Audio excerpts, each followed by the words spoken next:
Kembali lagi bersama kita dengan Miss Sandi atau Gadis Forex. Saya Mr. Alex dan Saya Syifa Kak Syifa Akva Akvanita. Akvanita. Jangan Oke. kebalik. Oke. Di sini kita akan membahas ya. Mungkin kita nggak membahas ke forex ya. Kita lebih ke kripto ya, Bu ya. Betul. Cryptocurrency. Biasanya kita bahas forex dan indeks dan macam-macam. Kalau kita sekarang khusus membahas tentang cryptocurrency. Kira-kira apa aja Ibu yang mau dibahas nih kira-kira nih? Sepanjang yang kita tahu ya, tadi kita sudah browsing-browsing. Ini kan yang lagi hype sini kayak Ripple, ya kan? Kemudian apa tadi? Solana, Dogecoin, kemudian Ethereum ya. Paling lima sih, lima dari satu kita akan bahas tetap Bitcoin ya, karena itu induknya. Terus yang kemudian empat altcoin lainnya akan kita bahas gitu. Karena memang terus terang ini menarik ya, kayaknya banyak euforia juga dari teman-teman investor cryptocurrency. Ada beberapa koin yang naik cukup signifikan. Tadi kita sempat lihat di Ripple ya, atau XRP ya, itu ya nanjak banget ininya. Nanti kita diskusikan secara mapping harga di monthly itu seperti apa. Apakah masih mungkin bisa naik lagi ataukah sudah waktunya ini tertahan atau seperti apa gitu. Oke. Oke, yang pertama kira-kira mau bahas apa nih Bu? Kita Topik yang pertama nih. yes, kita akan bahas Ethereum. Ada yang tahu Ethereum nggak? Oh, Ethereum ya. ETH, Yes. Siapa sih sebenarnya penciptanya Ethereum? Ethereum. Kira-kira siapa ya Kak Siva? Ethereum. Kayaknya kita cari bocoran aja deh, karena kita nggak hafal ya. Dan kita di sini belajar bareng ya teman-teman ya. Betul. Ethereum. Vitalik Buterin, seorang programmer asal Kanada. Jadi Ethereum itu dibentuk tahun 2013. Tahun Yes. 2013 dibentuk sama siapa tadi? Kak Siva. Vitalik Buterin. Vitalik Buterin. Ya, betul. Perlu kita tahu bahwa Ethereum ini juga termasuk koin empunya ya, koin yang tua, Ya. bukan koin baru ya. Jadi Ethereum ini lahir setelah munculnya Bitcoin gitu ya. Dan Ethereum ini secara grafik ya, kalau kita lihat di tahun dia sempat naik, ini grafiknya hampir sama ya kayak Bitcoin ya. Di 2017 dia sempat kenaikan ini, kenaikan yang pertama ya. ATH. Ini ya, 2000 dia berapa tuh lebih dia kan di ini chartnya mulai muncul 2015 ya, datar, kemudian dia break ATH di 2017 2018 ya. Kemudian dia sideways lama, cukup lama sampai dengan 2020, berarti 3 tahun. Nah, tahun keempat Ya, waktu COVID. waktu COVID ini naik ya, membentuk all time high baru. Naiknya Sampai gila-gilaan sih. Berapa Betul. kali lipat tuh? 3 sampai 4 kali ada kayaknya dari ATH sebelumnya. ATH sebelumnya kan 1450 ya. Tiga Kak kali. Siva, dia ke 4800 ya, hampir 3 kali ya. Hampir 300% kenaikannya. Nah, Tapi itu dalam waktu sekitar 4 1 tahun. tahun. 4 tahun, Oh enggak, maksudnya 2017. dari oh ya, dari sini ke sini loh Bu maksudnya. Oh ya, Dari ini ya. sini, iya. Dari 2020 ke 2021 ya, hampir Iya, 1 tahun hampir 1 tahun kenaikan. kenaikan, betul. Jadi Nah, enggak instan ya teman-teman ya. Makanya jangan berpikiran bisa kayak cepet dari kripto tuh ya. Bullshit lah. bullshit ya, Jadi emang nggak ada instan. prosesnya Betul. teman-teman gitu. Oke, terus setelah itu ya, setelah COVID di 2021 itu benar-benar koreksi turun dalam ya, ini dari sampai 2022 bahkan sampai 2024 ini tertahan di all time high yang di tahun 2017 ya. Di sini malah di bawahnya ya di 1200-an. Ini cukup lama. Ya, 2022 sampai dengan 2024 ini ya, 2024. Jadi kurang lebih 2 tahun. Baru kemudian kemarin ke up lagi ya di 2024, tepatnya bulan Maret. Itu pun dia tidak membentuk all time high baru dari yang tahun 2021 ya. Jadi kalau tidak salah. Nanti kita bahas Bitcoin ya Kak Siva. Kita kan setiap hari bahas Bitcoin tuh. Kalau Bitcoin itu terus terang sudah all time high kembali. Iya, ini masih belum. Ini masih belum ETH. Tapi ini polanya bisa jadi cup and handle Kak Siva ya. Mhm. Ini cup, ini baru Iya, bentuk iya. handle-nya. Ya. Jadi tinggal nunggu break ini R3-nya ini di 4050-an lah ya. Kalau break ke atas, nah baru ini cup and handle-nya confirm. Mhm. Ya, targetnya di berapa? Targetnya berarti kurang lebih kan ini di 1200-an ya, sampai dengan 4000 lah ya. Berarti berapa? 4000 dikurangi 1200 ada 2800. Betul ya? 2800 dari sini ini ditambah 2800 kurang lebih ke 5000 ya. Kayak 4 sih ya. 2800 ditambah 2200 ya 5000 ya. Jadi targetnya itu kurang lebih di area sini ya 5000. Itu kalau kita hitung dari benar-benar shadow ya. Tapi kalau misalnya dihitung dari ini 2500 berarti kurang lebih ke 5300. 5300-an itu kurang lebih sih ada di sini ya, di R5-nya di sini. Targetnya kalau ini cup and handle-nya break ya. Nah, cuman kita memang perlu concern bahwa pergerakannya dengan Bitcoin ternyata tidak sama ya. Dia agak delay dia. Iya, betul. Lebih duluan Bitcoin. Bitcoin lebih naik dulu dari mulai 2 minggu yang lalu. Betul ya, Kak ya? Ada tanggapan lain mungkin? Dan ini time frame-nya monthly ya Bu ya? Betul, ini monthly. Monthly jadi emang agak butuh waktu Yes. beberapa bulan, nggak besok tiba-tiba langsung kan nggak ya Naik, Bu, betul. berarti gitu ya Bu. Jadi proyeksinya sih kayaknya memang tahun depan ya di 2025. Ini kan sudah akhir tahun nih. Kira-kira di 2025 baru kalau memang ini break baru naik iya. ya. Tunggu break dulu ke R3 ya. Kalau R3-nya ini break 3900 atau 4000 baru dia akan mencapai target cup and handle-nya. Oke ya. Itu untuk Ethereum. Tapi ada yang pernah invest Ethereum nggak sih? Dulu banget sih aku pernah. Itu pas waktu zaman sebelum Covid. Sempat beli Ethereum pas harganya lagi tinggi-tingginya, Bu. Oh, Aku beli di sebelum market COVID spot. di sini kah 2018? Covid-nya sekitar di sini sih, di mana nih? Harga Ini 2021 ya. 2021. Itu Berarti ini sesudah setelah COVID ya? iya, Iya, sesudah COVID. Iya, terus tapi udah dilepas ya sekarang nggak sih? Udah dilepas karena udah hampir mau habis sih kebetulan. Oh berarti itu ya. Iya, kena turun. Ya, Jadi kena turun. Kak Siva kayaknya FOMO beli di atas ya kan, terus dia kena koreksi. Padahal baru naik di tahun-tahun sekarang. Kalau sebenarnya mau sabar menunggu, ya lumayan ya 2021 Wah, ke lama itu Bu. 2022. 3 Nunggunya tahun 3 tahun kayaknya nggak kuat deh. nggak kuat nunggu ya begitu Tapi emang lah. waktu itu spot ya. Spot Bukan future, masih kan? belum kenal future. Dan kayaknya belum ada sih kalau future sepertinya mulai tahun ini ya tahun Future 2020. untuk kripto ya Bu ya. Betul. Kalau dulu semuanya di spot, Iya. mau di Binance ya kan, terus banyak sih kalau di Indonesia yang saya tahu itu ada Indodex sama toko Toko kripto. kripto. Dan toko kripto juga tergolong baru ya. Tergolong yang baru. paling lama itu di Indodex. Gitu. Dulu tuh kalau udah buy dan harga turun tuh udah kita nggak bisa ngambil keputusan lain selain cut loss. Kalau di jual rugi futures ya? kan masih bisa ambil sell ya. Betul. Itu ya udah aku selama 3 Cuma tahun satu itu arah berarti ya. cuma satu arah. Betul. Selama 3 tahun itu ya udah bener-bener pause, berhenti jadi trader kripto, Sempat vakum ya kayak. vakum. Nggak cuma vakum, kayaknya tuh meratapin, lebih ke meratapi nasib nggak sih itu? Rata nasib kasih. Enggak juga. Enggak juga sih Enggak juga. ya. Soalnya beberapa udah sempat profit sih waktu awal-awal itu, jadi udah sempat withdraw sebagian terus baru loss. Baru kena itu ya, kena market waktu di atas. Ya Oke. memang kadang kecenderungan kita tuh kalau sudah katakan ini beli di harga sini terus naik kan kita lepas tuh, terus nanti dia naik lagi biasanya kita ngikut lagi ya nggak sih? Nah disitulah kita akan kecantol. Kadang kita itu ogah nunggu dia koreksi, padahal harusnya nunggu koreksi dulu. Betul, itu sebetulnya kesalahan untuk orang-orang newbie ya Bu Iya, ya biasanya. pemula ya.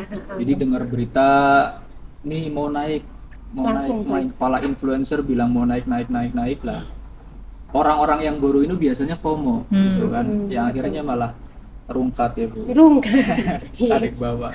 betul betul. Jadi rungkat. harus belajar lagi teman-teman. Dan dulu tuh pernah ada rumor-rumor bahwa kalau koin-koin dari kripto itu tuh punya fundamental yang dia bakalan terus naik gitu Bu, nggak susah buat koreksi. Jadi itu dicanangkan sebagai aset masa depan yang sangat bagus. Makanya aku waktu itu buy terus, tapi aku nggak tahu kalau ternyata kripto itu bisa koreksi sejauh itu Oh Bu. iya iya iya. Heeh. Eh, iya sih, mungkin benar juga ya yang menyampaikan seperti itu. Mungkin ya ketika dia menyampaikannya mungkin setelah selesai di sini dia nggak tahu kan selanjutnya gitu. Karena Iya. memang kripto itu kalau naik itu nyaris coba kita lihat ini naik ini nyaris tanpa koreksi yang berarti toh. Ini cuman pernah koreksi di September 2017 tapi juga kecil gitu loh. Tapi dia naiknya signifikan sama seperti ini. Naiknya juga signifikan, tapi memang kejadian yang luar biasa kan setelah ini ya turunnya cukup dalam ya dari puncaknya dia hampir ke benar-benar top downnya dia itu Betul. turun ke situ gitu. Dan itu emang harus didukung sama fundamental yang kuat banget sih ya Bu. Kayak pas naik-naiknya itu kan karena emang pasca COVID semua orang naruh uangnya tuh di kripto kebanyakan. Betul.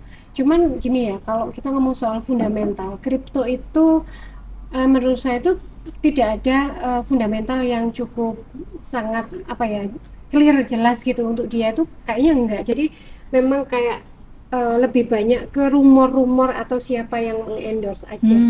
Kalau nggak salah ya dulu Ethereum ini pernah di endorse beberapa perusahaan yang bergerak di bidang biasanya sih teknologi ya kayak perangkat lunak, chip atau apapun lah itu yang berhubungan dengan teknologi memang sehingga dia up Oke. seperti itu sih. Dan naiknya nggak main-main sih. Mungkin Yes. juga karena pas COVID itu kan banyak banget startup-startup baru tuh ya. Yes. Dan mereka emang uangnya sebesar itu buat investasi di kripto. Betul, dan ya mereka spekulasi sih ya.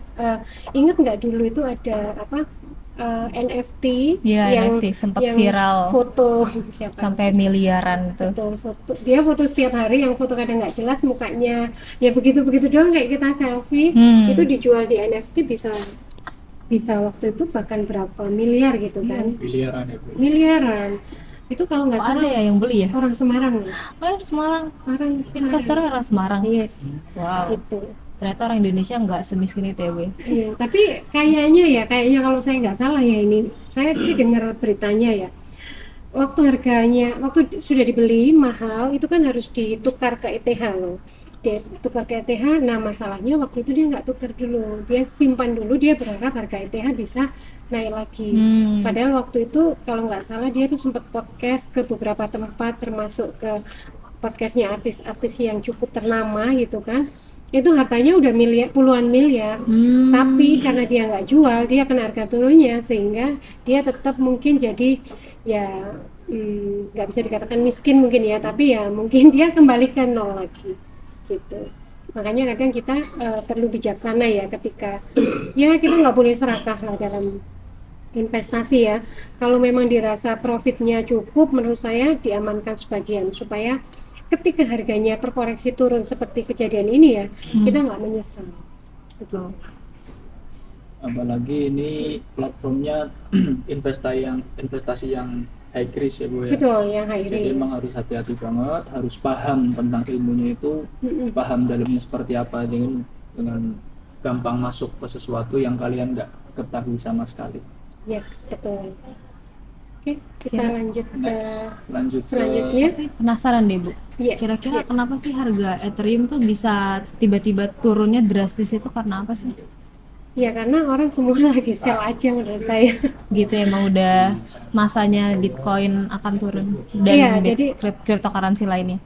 Iya, jadi menurut saya memang orang-orang yang berinvestasi besar yang sudah merasakan profit dari sini ke sini, ya dia keluar aja dari market, ya kan? Dia keluar dari market sehingga ketika dananya keluar banyak, otomatis kan harganya turun. Meskipun mungkin retail ya, investor kecil atau retail itu berusaha untuk beli di sini, seberapa kuat dayanya kalau tidak ditopang oleh investor besar. Ya kan pasti orang-orang yang sudah beli miliaran US dollar katakan, ini pasti dia sudah sell terus jual ya, maksudnya itu sampai akhirnya dia nggak invest dulu. Ketika orang yang punya uang besar yang bisa menggerakkan harga tidak invest, ya harganya akan tertahan di sini. Ini retail aja yang main di sini ya kan. Baru ketika orang yang punya dana besar merasa bahwa ini momentum nih, saya buy di sini, ya dia akan naik signifikan gitu. Itu sih kalau menurut saya. Tergantung kemauan investor besar Iya. mau beli atau enggak. Iya betul kan. Sebenarnya kalau kayak siklus 4 tahunan berarti itu bisa dibilang mitos juga gak sih Bu? Karena kan tergantung si investor ini mau belinya kapan gak sih? Mungkin bisa dibilang mitos ya, tapi kalau kita analisa dari ini ya Kak Siva, ini 2018, kemudian dia ke 2022 ini naik kan 4 tahun, kemudian 2021 ini 2017 lah ya, ini kan mulai dari 2017 kenaikannya, setelah itu 2021 4 tahun, setelah itu sekarang 2024, mungkin 2025 Bakal TH. secara historical ya. Ini memang siklus 4 tahunannya dia naik. Jadi menurut saya juga nggak bisa dibilang mitos sih. Iya sih. Faktanya Fakta datanya emang per 4 tahun per ya. 4 tahun. Tapi kebetulan juga ya Bu, kok per 4 tahun Iya. apa ini udah direncanain? Jangan-jangan memang direncanain begitu sama yang punya uang ya. Iya lagi. Makanya perlu concernnya bahwa kita FOMO-nya juga ngikuti tren besarnya dari perilaku yang dilakukan oleh orang yang punya uang besar harusnya ya. Jangan berdasarkan kita, kalau kita nggak bisa menggerakkan harga Ya, betul. gitu. Jadi ngikut, kalau perlu kita berteman tuh sama orang-orang Elon Musk Ya, betul. kalau bisa sih. Nanti kita cari Instagramnya, kita DM, siapa tahu kita bertemanan sama dia sehingga kita tahu nih kapan saatnya dia mau beli atau saat dia mau lepas itu koin gitu. Kapan-kapan kita analisa market bareng Elon Musk kali ya Bu? Boleh. Boleh. Bercita-cita Collab. dulu boleh lah ya. Boleh. Collab boleh. Halo. Oke, selanjutnya mungkin kita ke koin yang pernah di-endorse Elon Musk. Apa nih? Apa itu? Dogecoin. Dogecoin. Ini ya. USD Ini. bawahnya. Ini kan. Yes. Wow. Ini pergerakannya lebih drastis. Wah, kok ada Tuh langsung ada. animasinya sih lucu banget. Tuh langsung ada meme-nya ya. Siapa yang Ini bikin? dari tahun berapa ya? 2021 Ada ya? satu. Ada yang hilang ya. Iya, kok ada yang hilang sih?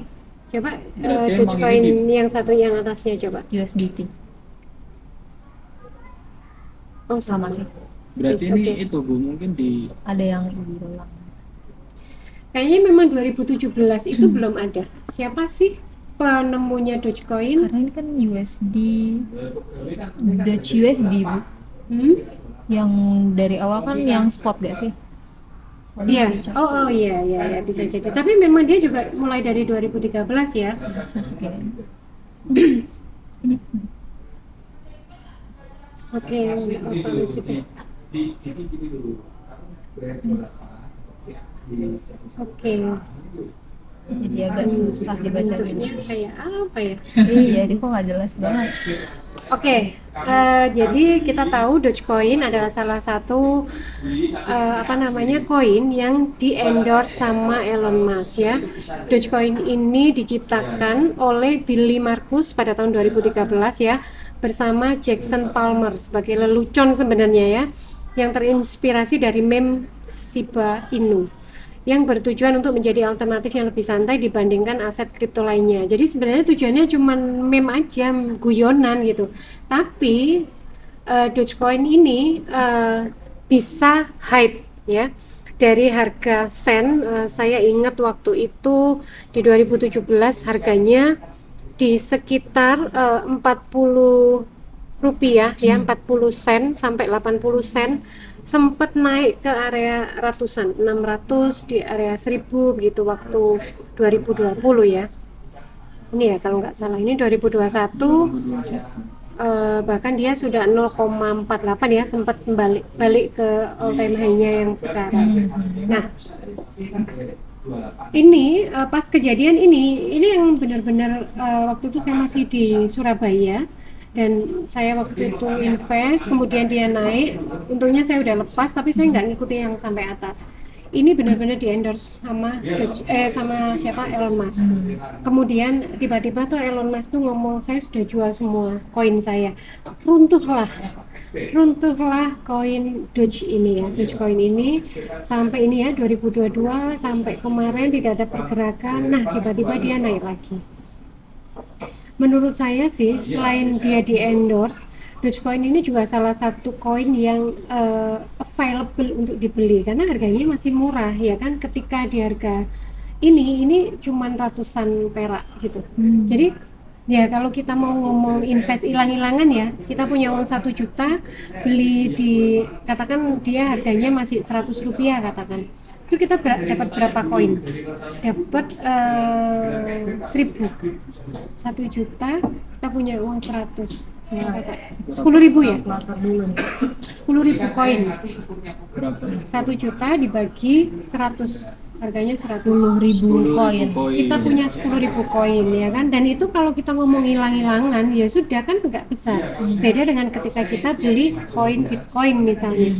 Ketika kita beli Bitcoin harganya sudah 100 juta, ya kalau hilang kita pasti akan sedih toh.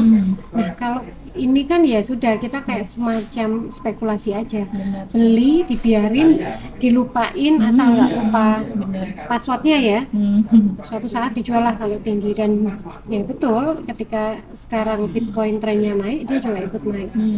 Coba bayangkan dari 0,09 dia ke 0,4, jadi berapa? 400 kali naiknya ya kan, 400 kali atau 4.000 kali. Jadi ya cukup lumayan kalau kita punya uang 1 juta, ini bisa jadi 40 juta ya ketika di harga sini. Ya kan, ini jadi OKB kita, jadi orang kaya baru. Oh, oke. Begitu. Ada yang pernah invest Bitcoin? Dogecoin?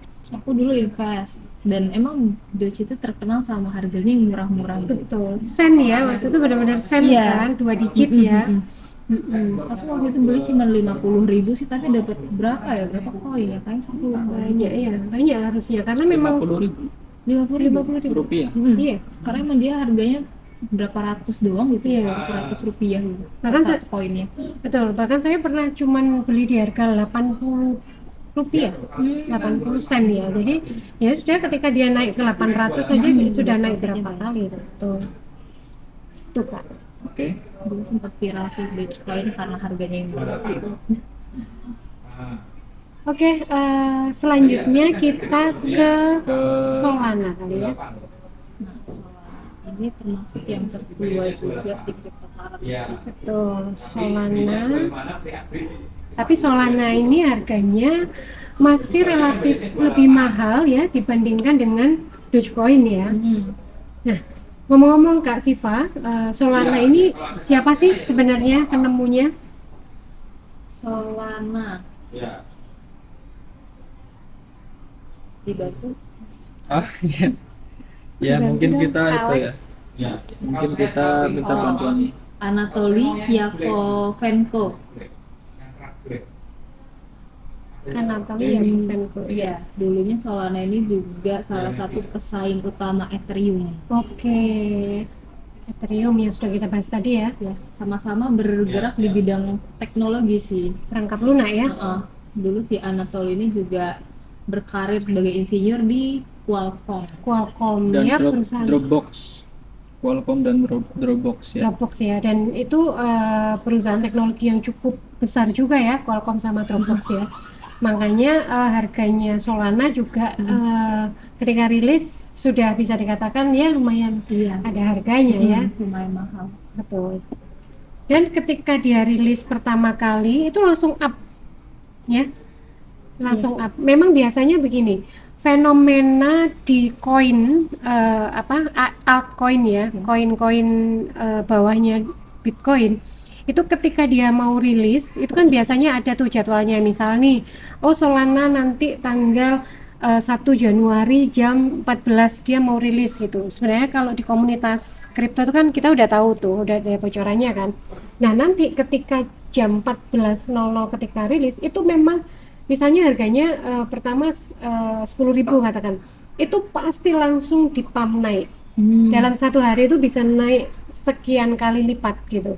Dari 4.000, dulu saya masih ingat, bukan Solana ya, Indonesia dulu itu pernah ngeluarin tokenomics 10.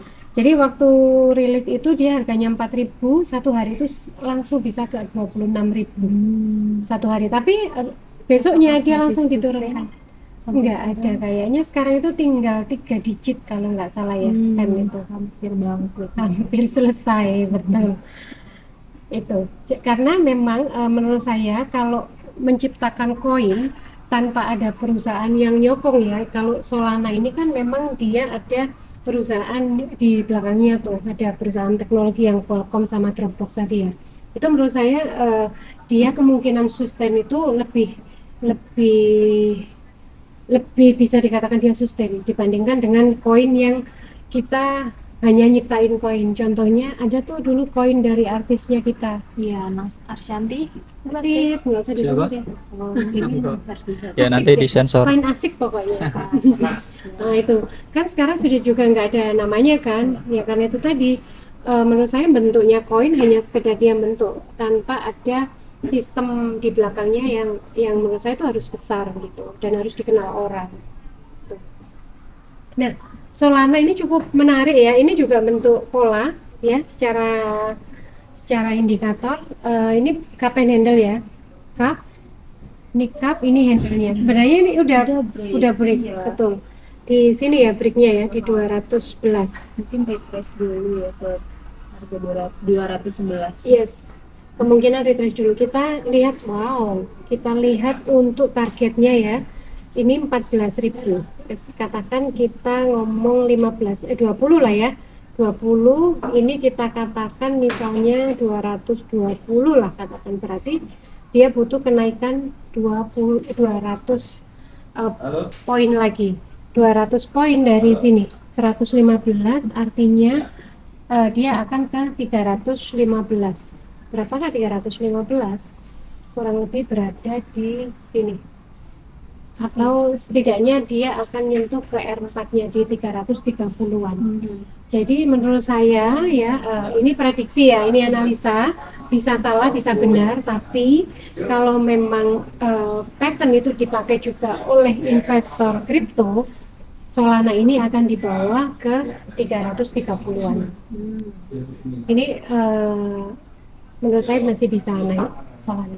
Jadi boleh invest sekarang ya, tapi tunggu dia koreksi minimal dia ke, kalau bisa dapat harga di area sekitar 211, 207 itu lebih baik. Bagus. Yes.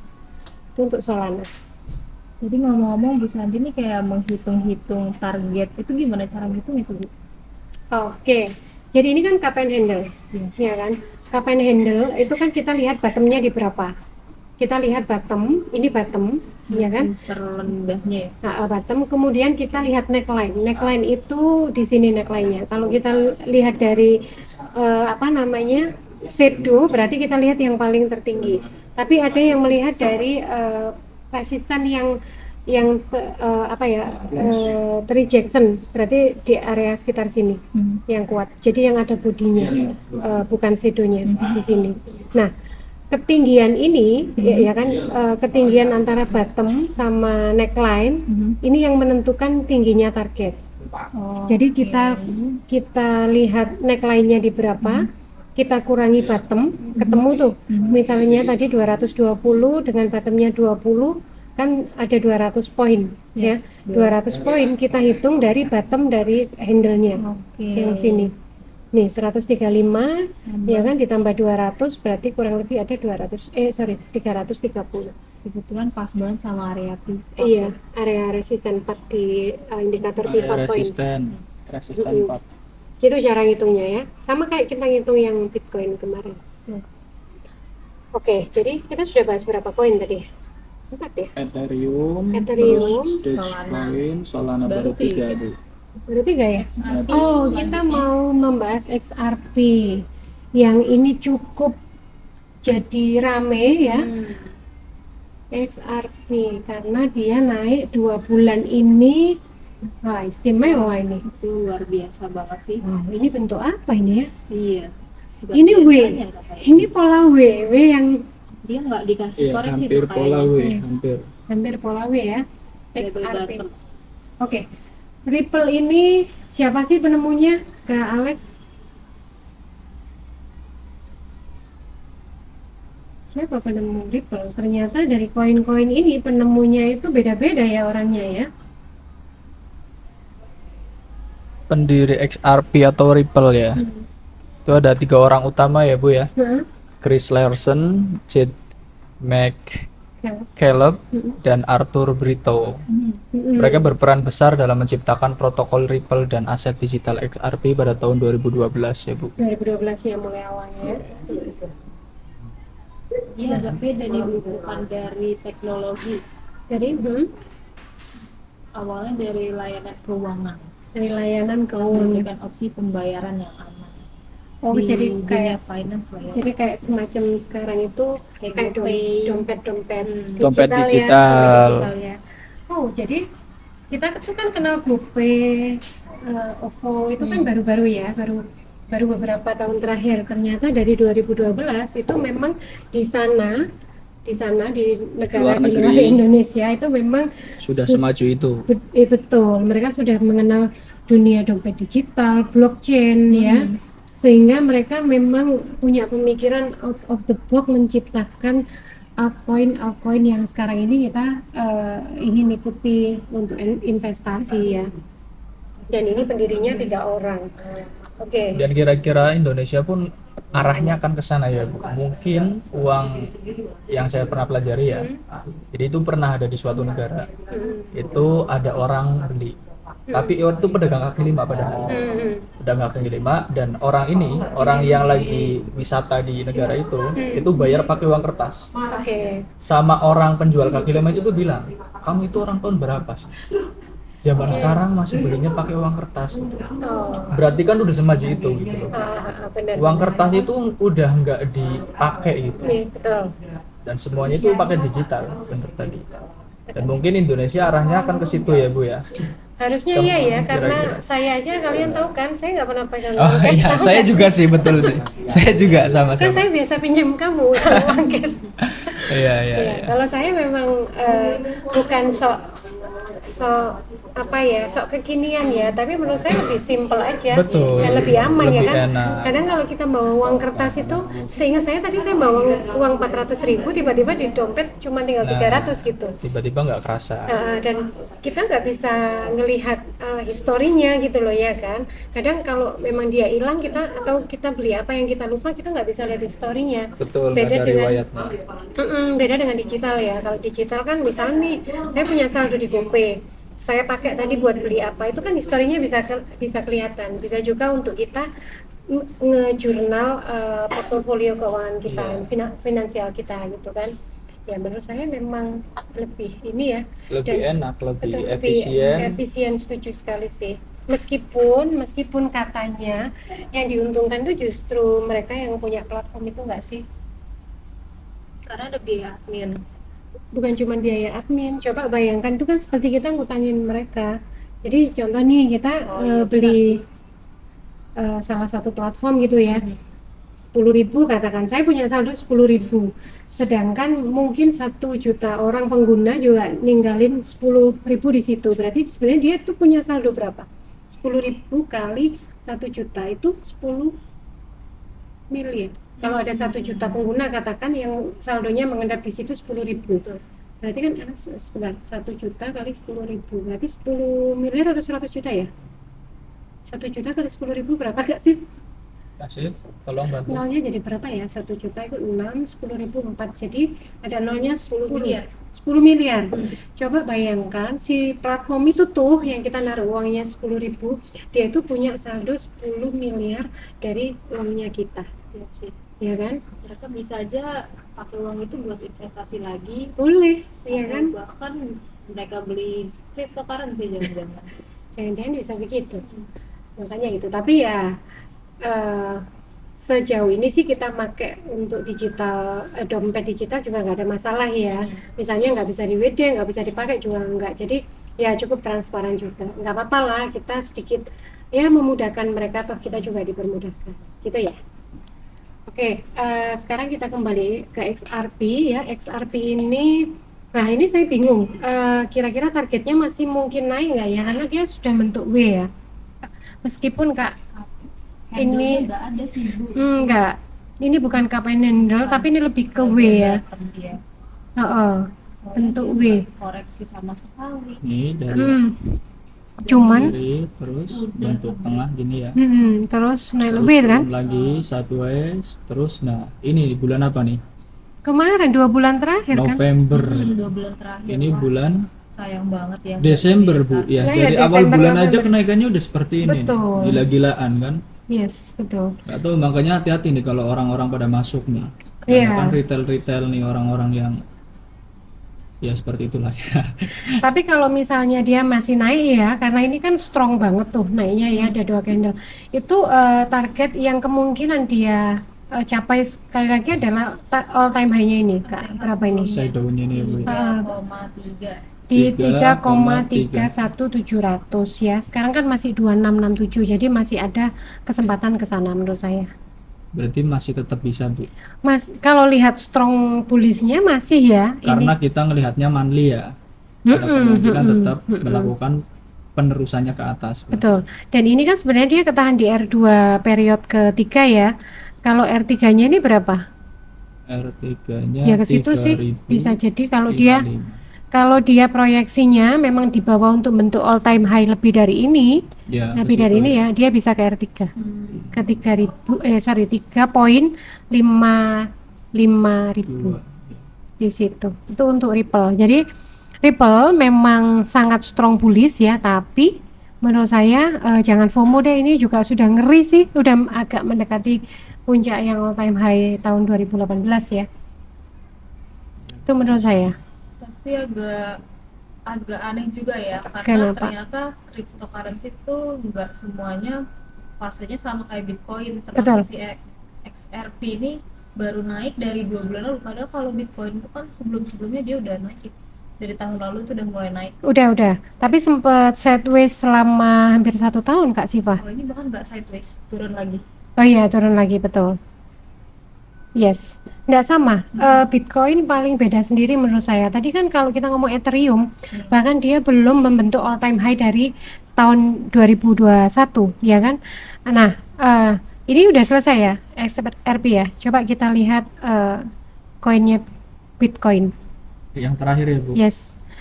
Nah, ini kita bahas yang terakhir yang juga sebenarnya sering kita bahas saat analisa market ya. Yes. Nah, Yang tuh. ditunggu-tunggu nih Bitcoin. Ya. Yes. Oke, gimana nih Bitcoin Bu? Ini ada apa ya? Nggak usah, itu triangle pattern yang kita temukan di time frame daily. Oke. Nah, kalau menurut saya Bitcoin ini lebih masuk akal untuk investasi karena dia bentuk pola yang menurut saya ya seperti bagaimana pola dalam grafik ya. Kalau Ripple tadi itu kan benar-benar nggak enak banget gitu, meskipun dia bener W sih dalam monthly, cuman ketika dia set W itu benar-benar lama, kayak koin tidur itu lama sekali ya sih, ya kan 4 tahun tuh benar-benar tidur. Kalau Bitcoin ini kan beda ya. Bitcoin ini kan dia tetap ada gejolak gitu ya, tetap ada naik turun, ada gejolak dan ada apa namanya polanya. Nah, sekarang sebelum kita menganalisa secara harga ya, siapa penemu Bitcoin? Penemu Bitcoin Nah. itu Satoshi Nakamoto. Satoshi Nakamoto. Orang manakah dia? Perlu disclaimer juga, Satoshi Nakamoto ini belum diketahui orangnya. Identitasnya sama sekali sampai sekarang. Ada yang mengatakan bahwa Satoshi Nakamoto itu komunitas atau sekumpulan orang. Ada yang mengatakan juga Satoshi Nakamoto itu ya cuma satu orang. Jadi masih belum identitasnya itu belum bisa diketahui sampai sekarang. Dia Mr. X ya. Ya, Belum betul. diketahui juga kelaminnya itu laki-laki. Iya, betul. Gendernya itu laki-laki atau perempuan. Kalau lihat namanya kayaknya laki-laki. Laki-laki. Kalau kita identifikasi dari namanya juga kayaknya sih orang Jepang. Orang Jepang, kayaknya, betul. ya kan. Cuman belum ada yang memverifikasi siapakah beliaunya. Jadi ini masih tanda tanya. Masih tanda tanya. Atau hacker kah atau siapa kan nggak tahu. Tapi yang jelas dialah penemu Bitcoin yang pertama kali ya. gitu. Nah, ini sangat berbeda dengan koin-koin yang sebelumnya tadi ya. Kalau koin-koin yang tadi, yang sebelumnya yang kita bahas, ada Solana, ada Dogecoin, ada Ripple atau XRP atau Ethereum, ini benar-benar ada manusianya Yang yang apa? Oh, yang itu menciptakan, yang tadi, Bu. betul. Nah, justru Bitcoin ini mungkin karena dia empunya ya, dia jadi kayak mungkin dewa kali ya yang menciptakan ini, kayak semacam apa namanya? Nggak sama Perintis sih, ya. kayak apa namanya, kitab yang turun dari langit yang diberikan ke nabi itu apa namanya, Mukjizat. ya semacam itulah, kayak apa ya namanya, wahyu. wahyu, betul, kayak wahyu gitu. Ini mungkin Bitcoin ini juga wahyu dari, nggak tahu, yang pasti dia bukan nabi. Tapi agak serem dong dia Bu kalau kita nggak tahu pemiliknya siapa. Iya sih, Karena bisa jadi si pemiliknya itu mereka adalah orang paling banyak yang megang koin tersebut karena mereka kan bisa beli pas harganya lagi murah banget tuh. betul. Cuman kan ya bagaimana ya, orang nggak tahu fisiknya pun kenyataannya yang follow Bitcoin ini juga ternyata banyak. Yes. Nah, makanya saya selalu menyampaikan bahwa fundamental Bitcoin yang pertama kali itu adalah iman terhadap Bitcoin. Jadi ketika banyak orang yang percaya bahwa Bitcoin itu bisa up, bisa naik, ya Bitcoin akan naik. Tapi suatu saat ketika Bitcoin ini memang orang sudah nggak percaya dan ditinggalkan, ya Bitcoin akan runtuh. Hanya itu. Tinggal kita lihat ke depan, masih banyakkah orang yang percaya sama Bitcoin. Ya kalau lihat makin ke sini, kenyataannya followernya makin banyak ya. Kayaknya sulit sekali orang meninggalkan Bitcoin juga. Seperti itu. Itu sih Harusnya pemilik Dan- Bitcoin ini salah satu orang terkaya di dunia juga ya. harusnya. Nah, makanya, tapi siapakah dia, kan belum diverifikasi ya. Iya sih. Jadi misteri banget. Jadi misteri banget. Dan yang tadi juga sempat kita bahas ya Kak Siva, apa namanya, zaman dulu, mungkin sekarang juga masih ada, untuk mendapatkan atau untuk kaya di Bitcoin selain diinvestasi ya atau di trading kan, itu bisa di mining. Ya, Betul. bisa di mining. Memang ini pernah tren di tahun-tahun sebelum 2020 sih. Itu mining itu benar-benar tren banget. Tapi memang membeli servernya, kemudian harus menyediakan listriknya itu jatuhnya juga mahal, masih puluhan juta juga. Tapi kayaknya memang menghasilkan. Saya belum pernah tahu ya. Cuman banyak orang yang dulu menyampaikan mereka berhasil mining Bitcoin. Tapi ya sekali lagi, mungkin saat ini mining itu tidak begitu ada karena mining itu kan penambangan ya. Jadi tahun-tahun lalu itu kan Bitcoin sudah ditambang tuh sekian. Jadi kalau sekarang memang sudah banyak orang yang nggak nambang, mungkin karena juga sudah sulit ya. Karena orang beralih ke tradingnya atau ke investasinya gitu. Dan sistem blockchainnya juga kayaknya diperbarui terus sih. Betul. Susah buat di mining. Yes, betul. Jadi semakin terenkripsi lah ya, semakin aman, tidak bisa dia kececeran di apa namanya, dunia apa ya? Server-server Iya. gitu. Intinya Bitcoin semakin langka itu semakin menjadi daya tarik orang-orang. Jadi makanya Bitcoin itu ya agak susah ditambang ya, Bu. Yes, betul. Dan yang menambang itu bukan orang-orang biasa, tapi biasanya negara-negara besar. Dan ada ruangannya sendiri dan alat-alatnya pun udah ngeri lah, karena kan hitungannya udah negara-negara gede ya yang nambang. Jadi kalau kita mau nambang bisa nggak? Ya bisa, tapi lawannya negara-negara besar biasanya. Jadi agak susah juga Kita kalau mau hanya main. akan dapat renahan. Iya betul. Jangan-jangan kita cuma dapat debunya.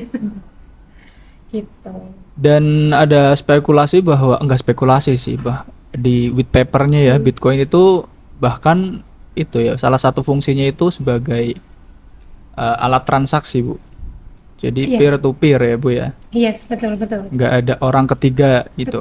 Betul.